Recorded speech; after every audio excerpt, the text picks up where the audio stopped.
Trump llevó a cabo esta guerra en contra de su propia voluntad. El presidente de Estados Unidos no dirige realmente el país. Tiene un jefe. Israel controla a Trump.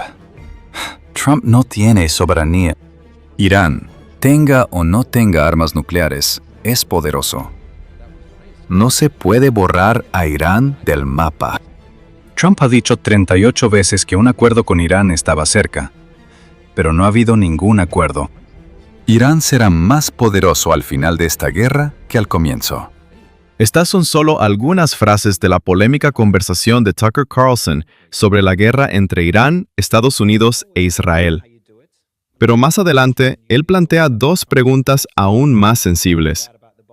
¿Quiénes obligaron a Trump a ir a la guerra con Irán? ¿Y por qué el estrecho de Hormuz puede arruinar todo el plan de Estados Unidos e Israel? Escuchen la respuesta completa a continuación. Tucker Carlson, reconocido presentador y periodista estadounidense, ofrece en esta conversación una imagen muy dura y poco común del trasfondo de la guerra contra Irán. Primera parte. Trump conocía los riesgos de una guerra con Irán. Cuando dices que Trump temía los riesgos y que él mismo te lo dijo, ¿de qué riesgos hablas exactamente? Yo le expliqué a Trump que si el objetivo era un cambio de régimen en Irán, si se eliminaba el liderazgo iraní y el país colapsaba en una guerra civil étnica, ¿eso sería una victoria? No. Porque en una situación así, los arsenales de armas caerían en manos de personas que ustedes no podrían controlar. Se crearía una crisis de refugiados y Europa sufriría aún más. Después comenzarían ataques directos contra los aliados del Golfo Pérsico, países como Arabia Saudita, Emiratos Árabes Unidos y Qatar, que son los principales aliados de Estados Unidos en la región. Esos países no pueden defenderse solos, y nosotros también hemos llegado al límite de nuestra capacidad para defenderlos. Al final, Estados Unidos podría perder su influencia e incluso su presencia física en Medio Oriente. Países como Emiratos Árabes Unidos, Qatar y Arabia Saudita han invertido billones de dólares en Estados Unidos, pero en una guerra así, ellos también podrían quedar devastados. Y luego está el Estrecho de Hormuz. El Estrecho de Hormuz quedaría cerrado, y cuando se cierre, una quinta parte del petróleo mundial, una gran parte del gas natural, el azufre, los productos petroquímicos y los bienes que necesita la economía global se detendrían. Eso podría paralizar la economía mundial, podría destruir los mercados. Yo le dije todo esto a Trump. Él respondió, lo sé. Entonces, él lo sabía. Sí. Trump no es una persona tonta. Puede que no le importen los detalles, puede que invente cosas, puede que sea alguien que exagera mucho. Pero Trump entiende el riesgo. Él conocía esos riesgos. Había pensado en ellos. Yo le dije todo esto unos 10 días antes de que empezara la guerra. Él lo sabía, y aún así lo hizo. En ese momento pensé, y todavía pienso ahora, que lo hizo en contra de su propia voluntad. Segunda parte. ¿Trump fue obligado? ¿Crees que Trump fue engañado? ¿Le dieron información falsa? ¿O lo obligaron? Creo que lo obligaron. Llevan años presionando a Trump. Sus donantes, Miriam Adelson, Rupert Murdoch, Benjamin Netanyahu. Esa presión empezó durante su primer mandato presidencial. Ellos lo empujaron a matar a Qasem Soleimani y a retirarse del acuerdo con Irán. Esto no ocurrió de repente. No fue que unas personas muy inteligentes rodearan a Trump de un momento a otro y le dijeran, ¿quieres mejorar tu legado? ¿Quieres hacer que Estados Unidos vuelva a ser realmente grande? Entonces inicia una guerra para cambiar el régimen en Irán. No, no fue así. Trump estuvo bajo presión constante durante 10 años, resistió durante 10 años, y luego, a finales de febrero, dio un giro de 180 grados e hizo exactamente eso. ¿Quieres decir que el camino hacia la guerra estaba preparado desde el principio? Yo estuve en Washington para la ceremonia de investidura. Esa misma mañana fui a la iglesia con Trump. El primer invitado de la Casa Blanca fue Benjamin Netanyahu. El primero. Y después de eso, volvió varias veces más a Washington. En mi opinión, este plan ya estaba preparado desde el momento de la investidura. Miren la composición del equipo de seguridad nacional. Mike Waltz se convirtió en asesor de seguridad nacional. Marco Rubio era secretario de Estado y después asumió un papel en seguridad nacional. John Ratcliffe fue nombrado director de la CIA. Desde los primeros días, los cargos de seguridad quedaron en manos de personas que querían una guerra con Irán. En ese momento me sorprendió muchísimo, porque Trump había dicho muchas veces durante la campaña electoral, no más guerras interminables, no más guerras inútiles en Medio Oriente. Pero luego puso en los cargos de seguridad precisamente a personas inclinadas a una guerra con Irán. Ahora lo entiendo. El juego ya estaba arreglado. Tercera parte. Trump quedó atrapado. Pero, ¿por qué no puede salir? Algunos dicen que Trump entró en la guerra y luego vio que no sería una guerra corta. Vio que Irán seguía lanzando misiles día tras día. Vio que la región podía salirse de control y ahora está buscando una salida. ¿Qué piensas tú? No he hablado con Trump desde 1 o 2 días antes del comienzo de la guerra, así que no sé exactamente qué tiene ahora en mente. Pero lo conozco bien.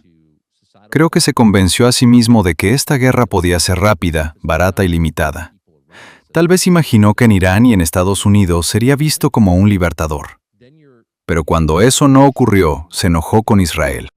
Creo que envió a Marco Rubio al Congreso para culpar a Israel. Uno de los primeros mensajes públicos del gobierno fue que nosotros entramos en esta guerra siguiendo a Israel. Esa es una frase muy fuerte. No creo que Rubio hubiera dicho algo así sin autorización. Esa frase mostraba lo que Trump decía en privado. A Trump nunca le agradó Netanyahu, pero ahora ese sentimiento se ha intensificado. Creo que se siente atrapado. Culpa a otros, a los israelíes, a sus asesores, a la gente que lo rodea. Pero el problema principal es que no puede salir de esta situación, porque la geografía de la región no se lo permite. Los responsables de la política estadounidense no miran mapas. Viven en un mundo digital y no entienden la realidad física. Irán tiene una gran parte de la costa del estrecho de Hormuz. Eso le da a Irán un poder que no se puede eliminar ni siquiera con portaaviones. Puedes tener todos los portaaviones de 120.000 millones de dólares que quieras, pero no puedes mover a Irán. Irán está ahí, justo al lado del estrecho. Cuarta parte. Irán es una potencia incluso sin armas nucleares. ¿Por qué insistes tanto en la ubicación geográfica de Irán? Porque Irán es, antes que nada, una potencia económica. No importa lo que digan sobre Irán, no importa lo que hagan, Irán es poderoso. Irán es poderoso hoy, será poderoso dentro de 1 año y seguirá siendo poderoso dentro de 100 años. Mientras el mundo use petróleo, gas e hidrocarburos, Irán seguirá siendo poderoso. Irán está en el extremo oriental de una ruta por la que pasa 1/5 parte del petróleo mundial. Tenga armas nucleares o no, esa realidad no cambia. Y Trump lo entendió muy rápido. Creo que en el primero o segundo día de la guerra se dio cuenta de que esta guerra no era tan sencilla como le habían dicho. ¿Y qué pasó después? Desde entonces, muchas de las cosas que Trump ha dicho han sido, en realidad, una expresión pública de su frustración. El problema es que, cuando eres presidente de Estados Unidos y te defines como un presidente en tiempos de guerra, tus palabras importan. Desde el 23 de marzo, Trump ha dicho 38 veces, por separado, que Estados Unidos estaba al borde de un acuerdo con Irán. Lo revisé, 38 veces. Pero no había ningún acuerdo. Y tampoco habrá un acuerdo, a menos que Estados Unidos sienta un dolor económico tan profundo que se vea obligado a hacer concesiones que en febrero eran impensables. Quinta parte. La concesión que Estados Unidos quizá tenga que aceptar. ¿Qué tipo de concesiones? Por ejemplo, aceptar un control continuo sobre el estrecho. Omán e Irán compartirán el control del estrecho. Eso no era una realidad en febrero, pero probablemente lo será por el resto de nuestras vidas. Y realmente no hay mucho que podamos hacer al respecto. Trump tendrá que aceptar eso. Es difícil aceptarlo. Pero la pregunta más importante es esta. ¿Puede Israel aceptarlo? ¿Puede el líder de Israel, sea Netanyahu o quien venga después, decirle a su pueblo que tendrán que compartir la región con otro centro de poder? Un poder que no va a desaparecer, tenga armas nucleares o no. No sé si ellos podrán aceptarlo psicológicamente, porque se han colocado en una situación de grandiosidad. Tengo amigos en Israel que dicen que mucha gente allí piensa que ellos gobiernan el mundo. Ese es el tipo de orgullo que aparece antes de la caída. Sexta parte. ¿Israel controla a Trump? Dijiste claramente que Israel controla a Trump. ¿Qué quieres decir exactamente? Por la razón que sea, Israel tiene control total sobre Trump. No estoy adivinando. Nosotros trasladamos la defensa antimisiles desde nuestros verdaderos aliados en el Golfo Pérsico, desde países a los que se suponía que debíamos defender, como Doha, Abu Dhabi, Dubái y Riad, y se la dimos a Israel. Esos países no tuvieron ningún papel en esta guerra, solo estaban observando y sufriendo las consecuencias. Israel empezó esta guerra. Si Israel quería una guerra, debía defenderse por sí mismo. Pero Estados Unidos tomó la defensa antimisiles de sus verdaderos aliados y se la entregó a Israel. Esa es la imagen más clara de quién manda. Israel manda. Ellos controlan a Trump. Trump no tiene soberanía. Y después del ataque de Irán contra Israel, Estados Unidos no interceptó los misiles iraníes.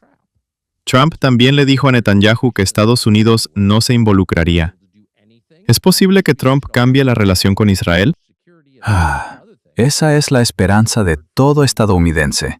No porque odie a Israel, sino porque esta situación está destruyendo a Estados Unidos. Pero yo soy escéptico. Sí, Trump está enojado con Netanyahu. Siente que Netanyahu lo engañó y lo usó. Y no es solo Netanyahu. Hay muchas personas en Estados Unidos que actúan en nombre de Netanyahu. Ciudadanos supuestamente estadounidenses que son leales a Netanyahu, no a Trump ni a Estados Unidos. Trump está enojado con todos ellos. Pero la pregunta no es si está enojado. La pregunta es ¿qué va a hacer? Séptima parte. Irán vincula el alto el fuego con el Líbano. Si Trump realmente quisiera detener la guerra, ¿qué tendría que hacer? Podría terminarla mañana mismo. Irán, en mi opinión, ha vinculado el alto el fuego con un alto el fuego en el Líbano. No soy partidario de Irán, pero estoy de acuerdo con esa postura. El Líbano es un país hermoso que no le ha hecho nada a nadie, y durante 75 años ha sido víctima de su cercanía con Israel. Ahora está siendo bombardeado de nuevo, no solo el sur del Líbano, también Beirut. Irán es prácticamente el único país que está tratando de hacer algo al respecto. No habrá alto el fuego a menos que Israel deje de bombardear el Líbano. Pero Netanyahu lo ha rechazado de manera categórica. Incluso si él mismo quisiera retroceder, sería atacado dentro de Israel, porque Netanyahu ni siquiera es la figura más extremista de la política israelí. Él también está bajo presión de fuerzas internas. Entonces, ¿cuál es la verdadera solución? Trump podría decirle a Netanyahu, se acabó, ya no recibirás defensa antimisiles, ya no recibirás ni $1 más. Voy a vetar cualquier financiamiento para Israel. Vamos a cortar el apoyo militar. Tampoco les daremos información de inteligencia militar. Si lanzan una bomba más o un misil más contra el Líbano, ya no tendrán el respaldo militar de Estados Unidos. Él podría hacerlo en 4 minutos. Si realmente quiere cambiar la relación, debe producir un cambio sobre el terreno, no filtrar comentarios a un periodista. Pero mientras no lo haga, seguiré siendo escéptico. Octava parte. Irán será más poderoso al final de la guerra. ¿Cómo crees que terminará la guerra? Esta guerra terminará con condiciones duras impuestas por Irán. Esas condiciones incluirán el control del estrecho o un control compartido con Omán. Incluirán la conservación del programa de misiles de Irán. Incluirán la permanencia del actual gobierno iraní. Así que al final, inevitablemente tendremos un Irán con más poder y más dinero, incluso con toda la destrucción que pueda sufrir su infraestructura civil. No importa cuántas plantas desalinizadoras, depósitos de agua o instalaciones eléctricas destruyan. Irán será más poderoso al final de este conflicto que al comienzo. Y me refiero a poder real, no solo a poder conceptual o ideológico. Entrará más dinero en las arcas de Irán, recibirá más respeto de sus socios comerciales. Tendrá una relación más estrecha con China, Rusia, Pakistán, Corea del Sur y otros países que necesitan esos bienes. Las sanciones estadounidenses contra el petróleo iraní tendrán menos efecto, o el dólar estadounidense se debilitará tanto que ya no importará si las sanciones son en dólares o no, porque la gente comprará y venderá petróleo con otras monedas. ¿Pueden Estados Unidos y Israel aceptar algo así? Por ahora, no. ¿Puede Trump aceptarlo? ¿Pueden los ciudadanos estadounidenses aceptarlo? ¿Pueden los israelíes aceptarlo? Por ahora, la respuesta en todos los casos es no. Para llegar a ese punto, hará falta mucho sufrimiento. Novena parte. La publicación de Trump sobre la suspensión del ataque a Irán. Justo ahora se publicó un mensaje de Trump. Escribió que las conversaciones con la República Islámica de Irán han llegado al nivel más alto del liderazgo iraní y han sido confirmadas, y que, como presidente de Estados Unidos, canceló los ataques y bombardeos previstos contra Irán para esta noche. Dijo que los detalles finales han sido confirmados por Estados Unidos, Israel, Arabia Saudita, Emiratos Árabes Unidos, Qatar, Turquía, Pakistán, Bahrein, Kuwait, Jordania, Egipto y otros, y que el bloqueo naval continuará hasta que el acuerdo sea finalizado. ¿Cómo interpretas eso? Como dije, esta es la 39ª publicación que hace la misma afirmación. Las 38 anteriores no resultaron ser ciertas. Yo soy optimista por naturaleza, y me gustaría creerlo. Siempre tuve una opinión positiva de Trump. Hice campaña por él. Ni siquiera cobré dinero. Pero debo decir que las demandas fundamentales de Irán, aquellas de las que no va a retroceder y que no son negociables, serán muy difíciles de aceptar para Estados Unidos e Israel. No hay forma de evitar esta realidad. Irán va a controlar uno de los puntos geográficos más importantes de la Tierra. Yo puedo aceptarlo. No me gusta, pero no hay mucho que podamos hacer. Pero los políticos y los israelíes se han colocado en un espacio que no es racional. Piensan que van a ganar y que van a controlar todo Medio Oriente, pero van a descubrir que Irán sigue ahí, e incluso más fuerte. Décima parte. ¿Por qué la crítica a Israel se volvió tan sensible? Algunas personas preguntan, ¿por qué todos hablan tanto de Israel? ¿Por qué este tema se ha vuelto tan sensible? La respuesta es simple. No tomen mi dinero. Devuélvanme mi soberanía. Y entonces yo dejaré de hablar de ustedes. Yo no tenía ningún interés en hablar constantemente de Israel. Pero cuando ves la guerra con Irán, cuando ves hasta qué punto el sistema político estadounidense está involucrado con los intereses de Israel, no puedes quedarte callado. El problema es que a cualquier oposición la llaman antisemitismo. Pero la gente está enojada por Gaza. Está enojada por los crímenes que han ocurrido en Gaza. Esos crímenes son reales. Israel no puede escapar para siempre de aceptar esa realidad. Cuanto antes se vean obligados a aceptarlo, a disculparse, a reparar el daño y a juzgar a algunas personas, antes se podrá superar esta etapa. ¿A ti también te acusaron de antisemitismo por criticar la guerra entre Irán e Israel? Sí. Cuando empezó el asunto de la guerra con Irán, no quería en absoluto que me llamaran antisemita. Yo simplemente no quería una guerra con Irán. No odiaba a Israel, no odio a los judíos y nunca los odiaré. Después entendí que esos ataques estaban dirigidos por el gobierno israelí. Es una campaña organizada de relaciones públicas. Intenté hablar con Netanyahu. Lo intenté unas 10 veces. Él no quiso verme. Parte final. El mensaje principal de Tucker a Israel y Estados Unidos. Si tuvieras que dar un mensaje a Netanyahu y a los israelíes, ¿cuál sería? Mi mensaje es este. Los principios morales son universales. Se aplican a todos los seres humanos. Si no se aplican a todos, entonces ya no son principios. Son solo preferencias personales. Matar inocentes por parte del gobierno de Corea del Norte es inmoral. Matar inocentes por parte del gobierno de Estados Unidos es inmoral. Matar inocentes por parte de Israel también es inmoral. Yo juzgo a Israel con el mismo estándar con el que juzgo a cualquier otro país, incluido el mío.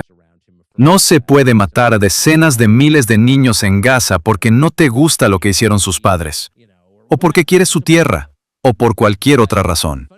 No se puede. No está permitido, porque es inmoral. Siempre es inmoral. Cuando los nazis hicieron eso contra los judíos, fue inmoral. Cuando los israelíes hacen eso contra los palestinos, también es inmoral. El resumen de esta conversación es muy importante para el público iraní. Tucker Carlson dice que Trump conocía los riesgos de una guerra con Irán. Sabía que el estrecho de Hormuz podía sacudir la economía mundial. Sabía que los aliados del Golfo Pérsico eran vulnerables, pero aún así entró en el camino de la guerra. Según él, la presión de los donantes, Netanyahu, los sectores belicistas de Washington y la estructura de poder en Estados Unidos llevaron a Trump a un punto al que tal vez él mismo no quería llegar. Desde la mirada de Carlson, el principal error de Washington es que ve a Irán solo desde el ángulo de las armas nucleares, los misiles o el gobierno. Pero la realidad más grande es la geografía. Irán está junto al estrecho de Hormuz. Mientras la energía del mundo pase por esa región, Irán seguirá siendo una potencia. Estados Unidos no puede cambiar esa realidad con portaaviones. Y quizás el punto más importante sea este. Si las palabras de Tucker Carlson son correctas, el final de esta guerra no necesariamente significará el debilitamiento de Irán. Tal vez ocurra lo contrario. Irán podría salir de esta crisis más fuerte, con mayor control sobre las dinámicas energéticas, una relación más estrecha con las potencias orientales y condiciones más duras en las negociaciones. La pregunta principal ahora es esta. ¿Están Estados Unidos e Israel dispuestos a aceptar esta realidad? ¿O, para no aceptarla, llevarán a la región hacia una etapa aún más peligrosa?